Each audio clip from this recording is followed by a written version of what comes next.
Suite au décès de sa femme, aujourd'hui, Antonin élève sa fille Bella, âgée de 2 ans, dans la tranquillité de sa maison située à Embrun, héritée de ses parents. Plus que pour des déplacements liés au travail ou à l'alimentation, c'est principalement pour ses loisirs qu'Antonin utilise son SUV.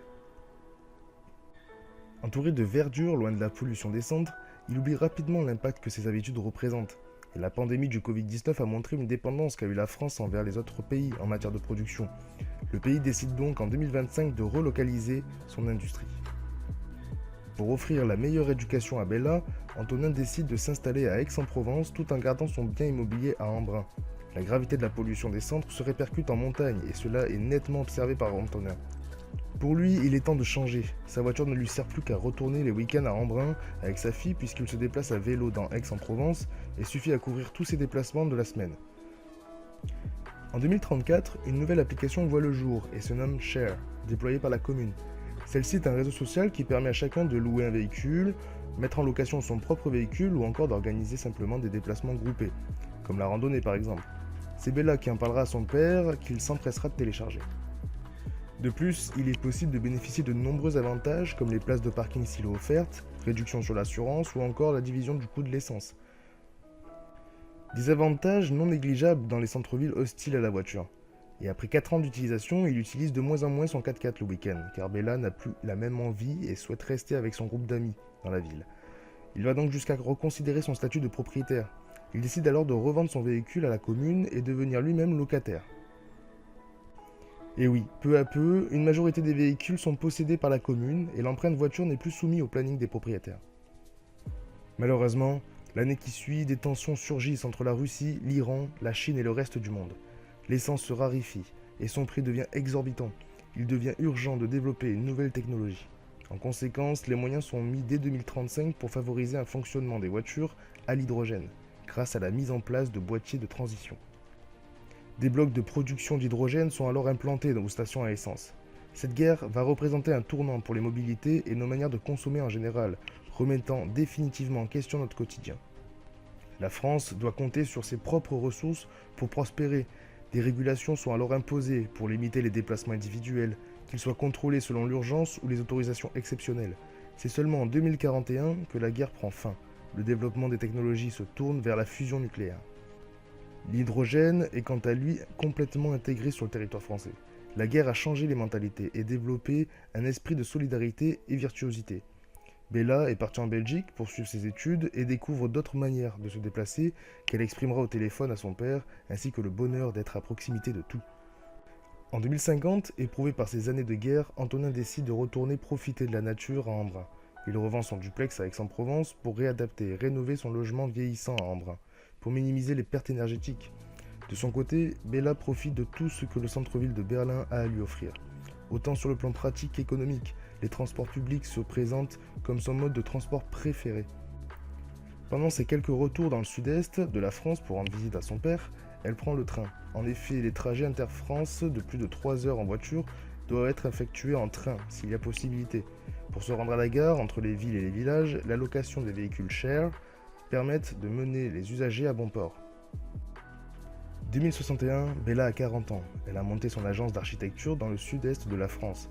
Souhaitant offrir à ses enfants un environnement riche en paysages naturels, comme son père l'avait habitué, elle emménage dans le périurbain et vont continuer à se rendre dans la nature les week-ends, en famille et entre amis, grâce à notre application Share. Ça, c'est Marie-Cécile. Elle a 42 ans. Comme beaucoup de Parisiens approchant la quarantaine, elle a tout lâché il y a 4 ans pour partir à Mondragon, une commune française située dans le département de Vaucluse, en région Provence-Alpes-Côte d'Azur. Elle a réinvesti son argent pour restaurer une vieille bergerie. Comme elle est au chômage, elle a développé un Airbnb et profite de la véloroute Via-Rona pour attirer les touristes. Elle produit du miel, vend des confitures et assure ses livraisons en fourgonnette. Elle utilise bien évidemment le train pour les trajets longue distance, notamment pour remonter voir son amoureuse et sa fille. Marie-Cécile est engagée et pense maîtriser son bilan carbone. Cependant, elle est inquiète. En effet, le manque d'eau lié au réchauffement climatique l'alarme et elle constate une baisse de production de miel de ses abeilles. De ce fait, elle s'investit au sein des associations locales comme Bouillon d'idées pour dynamiser et encourager les changements pour le climat et le territoire local. Elle axe ses actions et idées autour de la mobilité, du tourisme, des énergies et de la transition agricole. C'est donc naturellement qu'elle devient adjointe au maire en 2035. Elle met en place les navettes fluviales sur le Rhône, au biocarburant, pour dynamiser le tourisme et le commerce. Elle a pour projet d'inciter au transport collectif et de pousser les gens vers la mobilité douce entre les points centraux du village. Elle réfléchit à un nouveau plan d'urbanisme sans voiture en accélérant le développement de la véloroute, une idée ambitieuse, mais ce projet ne fait pas l'unanimité au sein du conseil municipal. Alors, en parallèle, elle modifie l'agriculture locale pour s'adapter au changement climatique. Elle plante des oliviers et des fleurs telles que le pourpier, qui sont peu demandeurs en eau. Elle fabrique des ruches verticales et propose des ateliers participatifs de sensibilisation pour apprendre à en fabriquer via son Airbnb. À 49 ans, elle apprend à utiliser les réseaux sociaux grâce à l'aide de sa fille pour communiquer les actualités du village et démocratiser ses initiatives. Ses actions inspirent les communes aux alentours, avec qui elle tisse des liens. Nous sommes en 2038. La Chine entre en guerre contre les États-Unis. Les commerces et échanges sont bloqués, la production d'énergie est fortement ralentie, voire arrêtée, et les matières premières sont rationalisées pour le strict nécessaire. Comment s'en sortir? Comment réussir à maintenir les enjeux climatiques face aux incertitudes de la guerre? Comment réussir à faire tourner le commerce local? Et surtout, comment se déplacer sans carburant? Durant ces 3 ans de guerre, les collectivités ont dû mettre en place de nouvelles activités territoriales pour maintenir les échanges commerciaux et la mobilité au sein des communes. Marie-Cécile a repensé totalement l'urbanisme de Mondragon pour les vélos et les transports en commun roulant au biocarburant. Cela inclut donc mettre en avant les points d'accès importants du village pour les locaux et les touristes. En 2050, les voitures sont stationnées en dehors du village. Pour faciliter les échanges entre communes et valoriser le commerce local, Marie-Cécile a créé un point de rassemblement entre les communes autour de Mondragon. Elle réinvestit les quais des navettes fluviales déjà mises en place en 2035 pour le tourisme et créer un marché réunissant les productions locales des communes aux alentours. Les navettes peuvent assurer le transport de marchandises, mais pas que. Avec le développement de la véloroute via Rona, le transport de petites marchandises peut se faire via vélo-cargo. Le commerce de location de vélos est donc également possible et permet de valoriser l'écotourisme intercommunal. Pour résumer, plus de voitures, des infrastructures adaptées à la mobilité douce, au transport en commun roulant aux énergies vertes et alternatives, l'ensemble étant adapté autant aux locaux qu'au tourisme.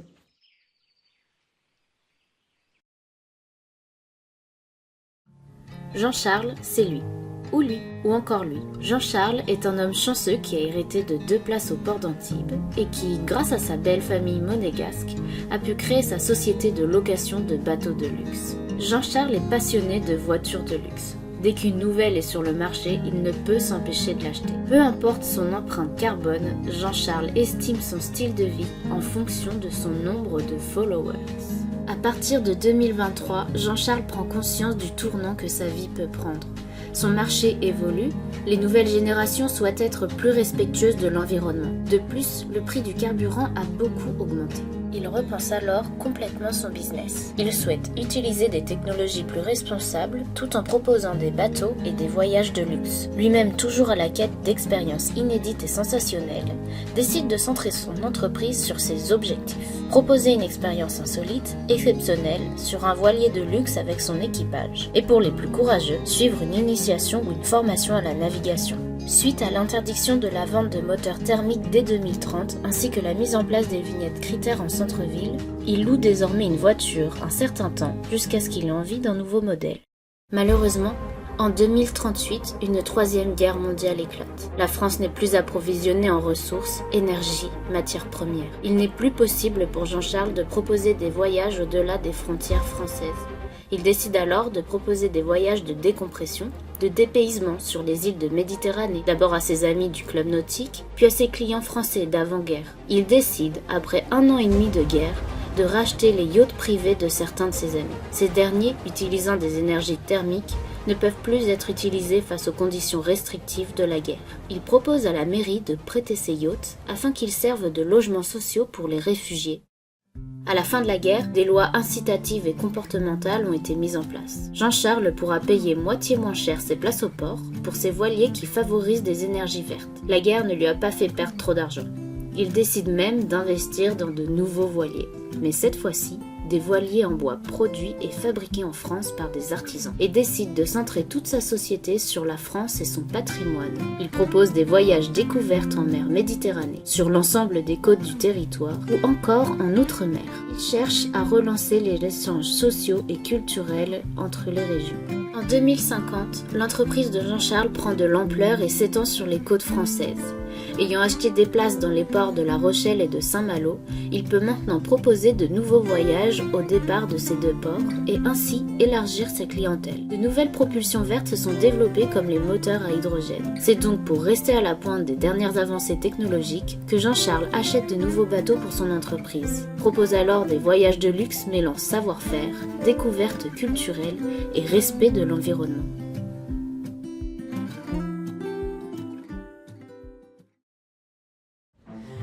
Nous sommes en 2023. Je m'appelle Cléa et j'ai 12 ans. Tous les jours, je fais un long trajet pour aller à l'école. Je dois enchaîner voiture, train et bus pendant 40 minutes. À l'école, on a eu un cours sur notre empreinte carbone. Depuis, je me pose la question si notre famille fait tout ce qu'elle peut pour la diminuer. Moi, j'aurais préféré prendre le vélo pour faire ce que je veux, mais mes parents me l'interdisent. En 2030, je gagne enfin en indépendance et décide de m'installer sur Toulon pour commencer mon école d'hôtellerie située elle aussi dans la ville. Je me suis donc acheté un vélo pour y aller et j'en vois de plus en plus ces temps-ci, ça fait plaisir à voir. En plus, maintenant le plastique est transformé en biocarburant en attendant l'interdiction de la vente des voitures thermiques dans 5 ans. Nous sommes en 2038. J'ai 27 ans, je suis mariée depuis 3 ans et viens d'avoir mon premier enfant. Récemment, j'ai eu un accident de vélo et je suis contente que ma ville ait mis en place des navettes destinées aux personnes à mobilité réduite, afin de leur permettre d'être autonomes. Malheureusement, ces navettes fonctionnent à l'électrique depuis ces 3 dernières années. Mais bon, la France s'est rendu compte des enjeux de l'utilisation de batteries et s'orienterait plus vers du biocarburant et du carburant de synthèse. Le 12 juillet 2038 est un gros changement dans nos vies. La 3e guerre mondiale éclate, un conflit entre la Chine et les États-Unis d'Amérique. J'ai peur, car je me dis que tous les échanges internationaux seront coupés. J'ai décidé d'aller aider mes parents au restaurant, et heureusement, les plats que l'on y prépare sont d'origine locale. On n'est donc pas impacté directement par la guerre pour l'instant, mais j'aimerais pouvoir apporter mon aide à mon échelle. On est aujourd'hui en 2050, la guerre est derrière nous, mais elle a laissé des séquelles sur le monde. À cause des difficultés d'échanges internationaux pendant la guerre, la France a dû trouver de nouveaux moyens de production et consommation de carburant. Une toute nouvelle économie circulaire est apparue dans le pays, mettant en avant tous les consommateurs grâce à leurs déchets alimentaires. Aujourd'hui, chaque producteur, grande surface, restaurateurs, communautés et particuliers deviennent les fournisseurs de matières premières pour la fabrication de biocarburants qu'eux-mêmes utiliseront. Le fonctionnement est plus simple qu'on le pense. Les déchets sont récoltés et emmenés directement à l'usine de production, ce qui a pour effet de supprimer toutes les décharges alimentaires du pays, un gros facteur d'émissions à effet de serre. En France, le nucléaire s'est considérablement développé, ce qui facilite l'accès à l'énergie des usines. Le biocarburant est ensuite distribué dans les stations-service et le plus beau dans tout ça, c'est que le carburant est accessible par tous puisqu'il est produit en circuit court sur le territoire et que la matière première provient des consommateurs eux-mêmes. Bien évidemment, la quantité de déchets ne suffit pas à couvrir entièrement les besoins du pays. C'est donc pour ça que la France a développé des fermes d'algues tout le long de ses côtes. Mélanger les algues aux déchets alimentaires comble la quantité manquante de carburant et permet donc de desservir toutes les régions françaises.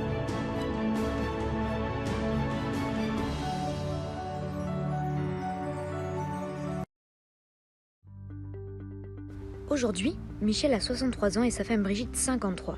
Ils habitent à Monetier-les-Bains dans le département des Hautes-Alpes. Il est passionné de course à vélo. Quand je pédale, je ressens la nature, ses parfums, le chant des oiseaux, c'est ma motivation au quotidien. Vivant dans un immeuble mal isolé, énergivore, d'indice GES rapport F, implique une rénovation que l'État subventionne par obligation légale.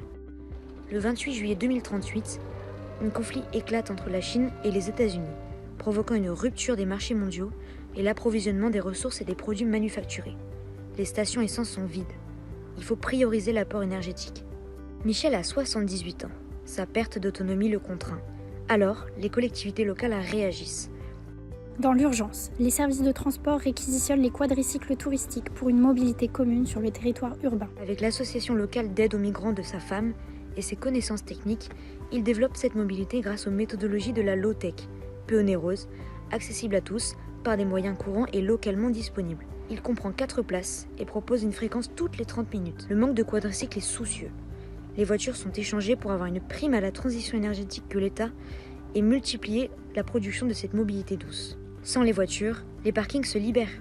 C'est une aubaine pour développer des permacultures collectives vers l'autosuffisance alimentaire. Le plan de la ville est redéfini. Les jardins partagés sont implantés tous les 3 km. Pour s'y rendre, les quadricycles favorisent les déplacements. La commune propose un service tiers, des livraisons à domicile par des vélos cargo pour soutenir les personnes à mobilité réduite comme Michel. En 2050, Michel a 90 ans. Sa santé s'aggrave. Il décède l'année suivante. Si seulement tout le monde pouvait aimer la nature. Le départ de Michel terrifiait Patrick, son fils. Et si la requête de mon père prenait vie? À son tour, il s'implique dans la vie en communauté. Ayant passé sa jeunesse à suivre son père dans ses aventures montagnardes à vélo, c'est une manière de lui rendre hommage. Il réfléchit à concevoir un quadricycle plus grand, vers un bilan carbone neutre. L'ADEME soutient le projet. De la voiture personnelle au principe de quadricycle collectif, il confronte les usagers à la sensibilisation environnementale et la séduction utopique d'un voyage immersif. Pour le confort et la sécurité, Patrick intègre une capsule transparente à 360 degrés entre l'électrique et le mécanique. Il est alimenté par des panneaux photovoltaïques et un processus dynamo. Les conducteurs deviennent les guides touristiques. Les financements publics permettent de conserver le principe d'abonnement mensuel à 20 €, comme les bus. Les trajets sont possibles à l'échelle de la ville sur une superficie de 40 km². Les espèces naturelles en voie de disparition l'interrogent sur les capacités de l'homme à se souvenir d'un son, d'une odeur. Patrick se remémore. À 85 ans, mon père a perdu la vue. Malgré son handicap, il arrivait à reconnaître les variétés de tomates en utilisant ses autres sens. Se déplacer en montagne transforme l'expérience usagée. Il inclut sa sensorialité dans les dispositifs du véhicule. Fermez les yeux, détendez-vous. Entrez dans une nouvelle dimension sensorielle et immersive. Bien assis sur ce fauteuil doux, moelleux, il englobe parfaitement la silhouette de votre corps. Le long des routes de montagne de Monetier-les-Bains, votre siège se tourne face au glacier. Le soleil fait briller le paysage. Vous entendez? Le chant des oiseaux vous berce pendant votre promenade. Vous sentez? Ce parfum de l'Edelweiss, une plante qui s'épanouit dans les Alpes. Son odeur délicate, florale et musquée vous envoûte pour un instant cocon et reposant. Une fine brume vient caresser votre peau. Cet instant de plaisir vous appartient. Vous êtes l'acteur de votre avenir.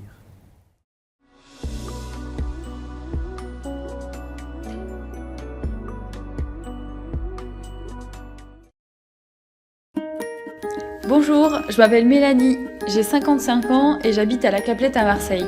J'ai une fille, Anna, 20 ans, et un petit-fils, Marius, 3 mois maintenant. J'ai une vie très fatigante. Je cumule 3 boulots. Caissière à temps partiel, femme de ménage et je garde des enfants au noir les dimanches. Malheureusement, mon état de santé se dégrade. Mon dos est très douloureux. Je passe beaucoup de temps dans les transports en commun, entre mes différents boulots. Mais surtout, je mets 1 heure pour aller chez ma fille. 1 heure. Je n'ai plus le temps pour moi, ni pour voir ma famille. Si seulement je mettais moins de temps pour aller la voir, je pourrais profiter d'elle plus souvent. Mais je n'ai pas la voiture. J'aime ma ville, je m'y sens bien et j'aime les gens ici. Mais qu'est-ce que la ville est sale et trop polluée. Mais alors, comment la mobilité à Marseille peut-elle devenir plus verte et rapide? Le paradoxe de Braès énonce que la suppression de routes stratégiques fluidifierait le flux de voitures. Et oui, il n'est pas toujours nécessaire de rajouter une voie. Parfois, c'est la multitude d'itinéraires possibles qui créerait des embouteillages. D'ailleurs, cette méthode a été mise en place à Marseille en 2038. Des voies sont maintenant dédiées au transport en commun et des navettes électriques autonomes sont installées sur ces voies. Donc moins de voitures dans Marseille et plus aucun transport en commun émettre des gaz à effet de serre directement dans la ville. On peut enfin respirer. Je mets déjà 2 fois moins de temps pour aller voir ma fille. Quel bonheur de ne plus passer autant de temps dans les transports. Il y a quelques années, une guerre entre la Chine et les États-Unis a éclaté, qui pousse la France à produire et consommer plus local. À présent, nous devons amener nos déchets organiques dans des points de collecte en échange d'argent. Ces déchets organiques permettent de créer du biogaz grâce au procédé de la biométhanisation. Moins de déchets et plus de transports en commun. Ce qui a vraiment changé notre moyen de prendre les transports en commun, c'est la création de hubs. Avec ma fille, nous nous retrouvons dans des points de rassemblement à mi-chemin, aménagés dans les points stratégiques de la ville. Je peux pleinement profiter d'eux en passant 3 fois moins de temps dans les transports en commun. En fin d'année, je vais en EHPAD. Heureusement, grâce aux nouveaux moyens de transport, beaucoup plus étendus dans Marseille, ma fille et Marius peuvent venir me voir très facilement pour mon plus grand bonheur. Pour résumer, Marseille est à présent tellement plus agréable. Moins de voitures et plus de verdure, et des transports en commun tellement plus efficaces.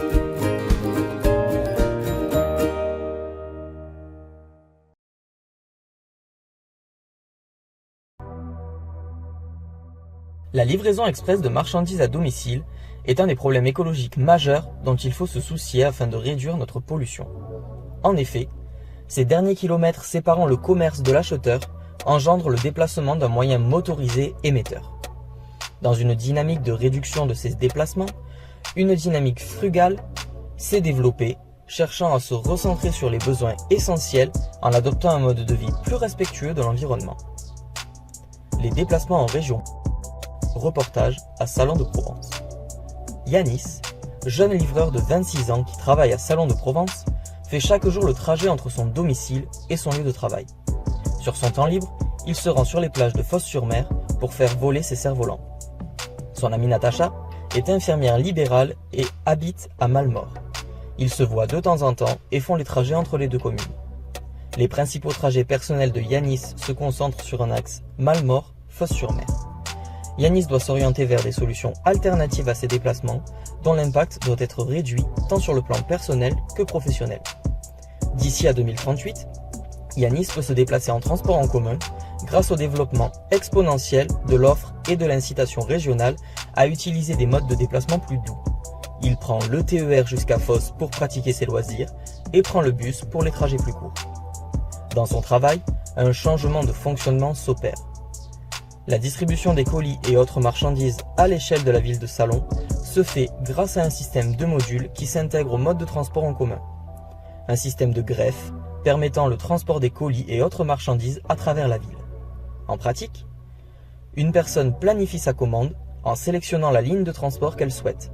Les colis sont dispatchés en début de service sur les différentes lignes pour permettre la réception des colis à tout moment de la journée aux différents arrêts. À la fin de service, les modules sont récupérés pour être rechargés le lendemain.